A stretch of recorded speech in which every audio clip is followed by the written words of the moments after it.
ಆಕಾಶವಾಣಿ ವಾರ್ತೆಗಳು ಓದುತ್ತಿರುವವರು ಕೆವೈ ಭಾರತಿ. ಮುಖ್ಯಾಂಶಗಳು: ಕಾರವಾರದ ನೌಕಾನೆಲೆಗೆ ನಾಳೆ ರಾಷ್ಟ್ರಪತಿ ದ್ರೌಪದಿ ಮುರ್ಮು ಭೇಟಿ. ದೇಶ ವಿದೇಶಗಳಲ್ಲಿರುವ ಭಾರತೀಯರನ್ನುದ್ದೇಶಿಸಿ ನಾಳೆ ಪ್ರಧಾನಿ ನರೇಂದ್ರ ಮೋದಿ ಮನದ ಮಾತು. ಇಂಡಿಗೋ ವಿಮಾನಗಳ ಕಾರ್ಯಾಚರಣೆಯಲ್ಲಿ ವ್ಯತ್ಯಯ ವರದಿ ಸಲ್ಲಿಸಿದ ತನಿಖಾ ಸಮಿತಿ. ಕದನ ವಿರಾಮಕ್ಕೆ ಕಾಂಬೋಡಿಯಾ ಥೈಲ್ಯಾಂಡ್ ಪರಸ್ಪರ ಒಪ್ಪಿಗೆ. ವಾರ್ತೆಗಳ ವಿವರ. ರಾಷ್ಟ್ರಪತಿ ದ್ರೌಪದಿ ಮುರ್ಮು ಅವರು ಇಂದಿನಿಂದ ಕರ್ನಾಟಕ, ಗೋವಾ ಮತ್ತು ಜಾರ್ಖಂಡ್ಗೆ 4 ದಿನಗಳ ಭೇಟಿ ನೀಡಲಿದ್ದಾರೆ. ಅವರು ಇಂದು ಸಂಜೆ ಗೋವಾಕ್ಕೆ ತೆರಳಲಿದ್ದಾರೆ. ನಾಳೆ ಕರ್ನಾಟಕದ ಕಾರವಾರದಲ್ಲಿರುವ ನೌಕಾನೆಲೆಯ ಜಲಾಂತರ್ಗಾಮಿ ನೌಕೆಯಲ್ಲಿ ಪ್ರಯಾಣಿಸಲಿದ್ದಾರೆ. ಬಳಿಕ ಇದೇ 29ರಂದು ಜಾರ್ಖಂಡ್ನ ಜಮ್ಷೆಡ್ಪುರದಲ್ಲಿ ನಡೆಯಲಿರುವ ಓಲ್ಚಿಕಿ ಲಿಪಿಯ ಶತಮಾನೋತ್ಸವ ಸಮಾರಂಭದಲ್ಲಿ ರಾಷ್ಟ್ರಪತಿ ಅವರು ಭಾಗವಹಿಸಲಿದ್ದಾರೆ. ಅದೇ ದಿನ ಜಮ್ಷೆಡ್ಪುರದ ರಾಷ್ಟ್ರೀಯ ತಂತ್ರಜ್ಞಾನ ಸಂಸ್ಥೆ ಎನ್ಐಟಿ 15ನೇ ಘಟಿಕೋತ್ಸವ ಸಮಾರಂಭದಲ್ಲಿ ಪಾಲ್ಗೊಳ್ಳಲಿದ್ದಾರೆ. ಇದೇ 30ರಂದು ಅವರು ದುಮ್ಲಾದಲ್ಲಿ ನಡೆಯುವ ಅಂತಾರಾಜ್ಯ ಸಾಂಸ್ಕೃತಿಕ ಸಮಾಗಮದ ಸಮಾರೋಪ ಸಮಾರಂಭದಲ್ಲಿ ಭಾಗವಹಿಸಲಿದ್ದಾರೆ. ನವದೆಹಲಿಯಲ್ಲಿ 3 ದಿನಗಳ ಪ್ರಧಾನ ಕಾರ್ಯದರ್ಶಿಗಳ 5ನೇ ರಾಷ್ಟ್ರೀಯ ಸಮ್ಮೇಳನ ನಡೆಯುತ್ತಿದೆ. ಇಂದು ಮತ್ತು ನಾಳೆ ಪ್ರಧಾನಿ ನರೇಂದ್ರ ಮೋದಿ ಸಮ್ಮೇಳನದ ಅಧ್ಯಕ್ಷತೆ ವಹಿಸಲಿದ್ದಾರೆ. ರಾಷ್ಟ್ರೀಯ ಅಭಿವೃದ್ಧಿ ಆದ್ಯತೆಗಳ ಕುರಿತು ರಚನಾತ್ಮಕ ಹಾಗೂ ನಿರಂತರ ಸಂವಾದದ ಮೂಲಕ ಕೇಂದ್ರ ರಾಜ್ಯ ಪಾಲುದಾರಿಕೆಯನ್ನು ಬಲಪಡಿಸುವಲ್ಲಿ ಈ ಸಮ್ಮೇಳನ ಮತ್ತೊಂದು ಪ್ರಮುಖ ಮೈಲಿಗಲ್ಲಾಗಲಿದೆ. ಸಮ್ಮೇಳನ ಕೇಂದ್ರ ಮತ್ತು ರಾಜ್ಯಗಳು ಸಹಕರಿಸುವ ವೇದಿಕೆಯಾಗಿ ಕಾರ್ಯನಿರ್ವಹಿಸುತ್ತಿದೆ. ಅಲ್ಲದೆ ಭಾರತದ ಮಾನವ ಬಂಡವಾಳ ಸಾಮರ್ಥ್ಯ ಹೆಚ್ಚಿಸಲು ಮತ್ತು ಸಮಗ್ರ ಬೆಳವಣಿಗೆಯನ್ನು ತ್ವರಿತಗೊಳಿಸಲು ಏಕೀಕೃತ ಮಾರ್ಗಸೂಚಿಯನ್ನು ವಿನ್ಯಾಸಗೊಳಿಸುತ್ತದೆ. ಸಾಮಾನ್ಯ ಅಭಿವೃದ್ಧಿ ಕಾರ್ಯಸೂಚಿಯನ್ನು ಅಂತಿಮಗೊಳಿಸುವ ಗುರಿ ಹೊಂದಿರುವ ಚರ್ಚೆಗಳಿಗೆ ಸಮ್ಮೇಳನ ವೇದಿಕೆ ಒದಗಿಸಲಿದೆ. ರಾಜ್ಯಗಳು ಮತ್ತು ಕೇಂದ್ರಾಡಳಿತ ಪ್ರದೇಶಗಳು ಅನುಸರಿಸಬೇಕಾದ ಉತ್ತಮ ಅಭ್ಯಾಸ ಮತ್ತು ತಂತ್ರಗಳನ್ನು ಒಳಗೊಂಡ ವಿಕಸಿತ ಭಾರತಕ್ಕಾಗಿ ಮಾನವ ಬಂಡವಾಳ ಎಂಬ ವಿಷಯದ ಕುರಿತು ಈ ಸಮ್ಮೇಳನ ಗಮನಹರಿಸುತ್ತದೆ. ಇಂದು 10ನೇ ಮತ್ತು ಕೊನೆಯ ಸಿಖ್ ಧರ್ಮಗುರು ಶ್ರೀ ಗುರು ಗೋವಿಂದ್ ಸಿಂಗ್ ಅವರ ಪವಿತ್ರ ಪರ್ಕಾಶ್ ಉತ್ಸವ. ಈ ಹಿನ್ನೆಲೆಯಲ್ಲಿ ರಾಷ್ಟ್ರಪತಿ ದ್ರೌಪದಿ ಮುರ್ಮು ಮತ್ತು ಪ್ರಧಾನಿ ನರೇಂದ್ರ ಮೋದಿ ಶುಭಾಶಯ ಕೋರಿದ್ದಾರೆ. ಸಾಮಾಜಿಕ ಜಾಲತಾಣದಲ್ಲಿ ರಾಷ್ಟ್ರಪತಿ ಅವರು ಗುರು ಗೋವಿಂದ್ ಸಿಂಗ್ ಅಪ್ರತಿಮ ಧೈರ್ಯ ಮತ್ತು ಚಾಣಾಕ್ಷತೆಯಿಂದ ಜನರು ನೀತಿವಂತರಾಗಿ ಬದುಕುವಂತೆ ಪ್ರೇರೇಪಿಸಿದರು.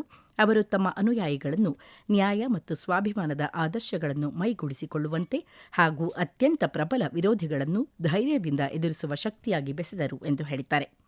ಇದೇ ವೇಳೆ ಈ ವರ್ಷದ ಆರಂಭದಲ್ಲಿ ಪವಿತ್ರ ಸಿಖ್ ದೇವಾಲಯಗಳಲ್ಲಿ ಒಂದಾದ ಶ್ರೀ ಗುರು ಗೋವಿಂದ್ ಸಿಂಗ್ ಅವರ ಜನ್ಮಸ್ಥಳವಾದ ತಖತ್ ಶ್ರೀ ಹರಿಮಂದರ್ಜಿ ಪಾಟ್ನಾ ಸಾಹಿಬ್ಗೆ ಭೇಟಿ ನೀಡಿದ ಚಿತ್ರಗಳನ್ನು ಪ್ರಧಾನಿ ಮೋದಿ ಹಂಚಿಕೊಂಡಿದ್ದಾರೆ. ಗುರು ಗೋವಿಂದ್ ಸಿಂಗ್ ಅವರ ಜೀವನ ಮತ್ತು ಬೋಧನೆಗಳು ಜನರು ಸತ್ಯ, ನ್ಯಾಯ ಹಾಗೂ ಸದಾಚಾರದ ಪರ ನಿಲ್ಲಲು ಪ್ರೇರೇಪಿಸುತ್ತಿವೆ. ಅವರ ಸೇವೆ ಮತ್ತು ನಿಸ್ವಾರ್ಥ ಮನೋಭಾವ ಎಲ್ಲ ಪೀಳಿಗೆಗಳಿಗೆ ಮಾರ್ಗದರ್ಶನ ನೀಡಿದೆ ಎಂದು ಸಾಮಾಜಿಕ ಜಾಲತಾಣದಲ್ಲಿ ಪ್ರಧಾನಿ ಮೋದಿ ಹೇಳಿದ್ದಾರೆ. ಆಕಾಶವಾಣಿಯ ಜನಪ್ರಿಯ ಕಾರ್ಯಕ್ರಮ ಮನ್ ಕಿ ಬಾತ್ನಲ್ಲಿ ನಾಳೆ ಬೆಳಗ್ಗೆ 11 ಗಂಟೆಗೆ ಪ್ರಧಾನಿ ನರೇಂದ್ರ ಮೋದಿ ಅವರು ದೇಶ ಮತ್ತು ವಿದೇಶಗಳ ಭಾರತೀಯರನ್ನು ಉದ್ದೇಶಿಸಿ ತಮ್ಮ ಮನದ ಮಾತನ್ನು ಹಂಚಿಕೊಳ್ಳಲಿದ್ದಾರೆ.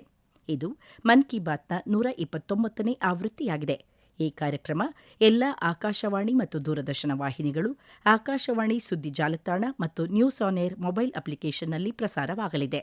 ಇದನ್ನು ಆಕಾಶವಾಣಿ, ಡಿಡಿ ನ್ಯೂಸ್, ಪ್ರಧಾನಮಂತ್ರಿ ಕಚೇರಿ ಹಾಗೂ ಮಾಹಿತಿ ಮತ್ತು ಪ್ರಸಾರ ಸಚಿವಾಲಯದ ಯೂಟ್ಯೂಬ್ ಚಾನೆಲ್ಗಳಲ್ಲಿಯೂ ನೇರ ಪ್ರಸಾರ ಮಾಡಲಾಗುತ್ತದೆ.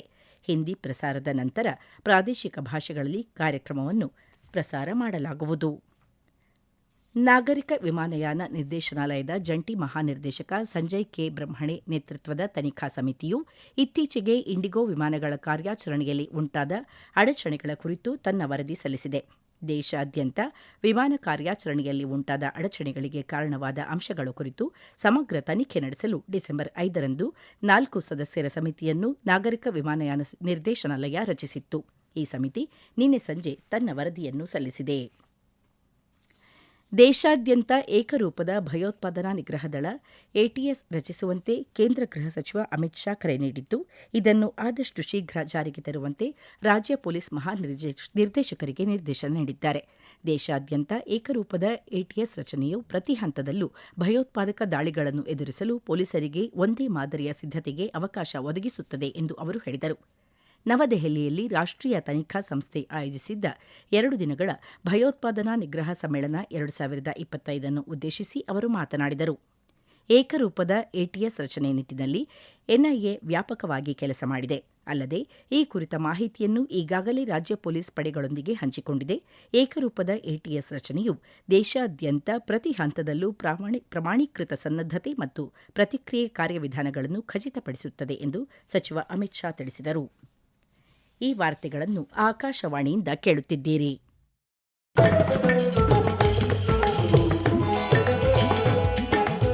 ನಮ್ಮ ಎಲ್ಲಾ ರಾಷ್ಟ್ರೀಯ ವಾರ್ತೆಗಳು ಹಾಗೂ ಪ್ರದೇಶ ಸಮಾಚಾರ ಈಗ ಆಕಾಶವಾಣಿ ನ್ಯೂಸ್ ಕನ್ನಡ ಯೂಟ್ಯೂಬ್ ಚಾನೆಲ್ನಲ್ಲಿ ಲಭ್ಯ. ನಮ್ಮ ಎಕ್ಸ್ ಖಾತೆ ಮತ್ತು ಇನ್ಸ್ಟಾಗ್ರಾಂ ಖಾತೆ ಆಕಾಶವಾಣಿ ನ್ಯೂಸ್ ಕನ್ನಡ. ಹೆಚ್ಚಿನ ಮಾಹಿತಿಗಾಗಿ ನಮ್ಮ ಫೇಸ್ಬುಕ್ ಖಾತೆ ಆಕಾಶವಾಣಿ ವಾರ್ತೆ ಕನ್ನಡವನ್ನು ಅನುಸರಿಸಿ. ನಿಖರ, ನೈಜ ಹಾಗೂ ವಿಶ್ವಾಸಾರ್ಹ ಸುದ್ದಿಗಾಗಿ ಕೇಳಿ ಆಕಾಶವಾಣಿ ವಾರ್ತೆಗಳು.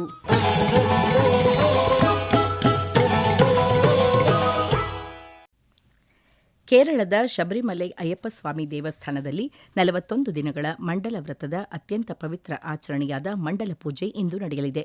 ಸಮಾರಂಭದ ಭಾಗವಾಗಿ ದೇವರನ್ನು ಚಿನ್ನದ ಉಡುಪಿನಿಂದ ಅಲಂಕರಿಸಿ ನಂತರ ವಿಶೇಷ ಪ್ರಾರ್ಥನೆಗಳನ್ನು ಸಲ್ಲಿಸಲಾಗುವುದು.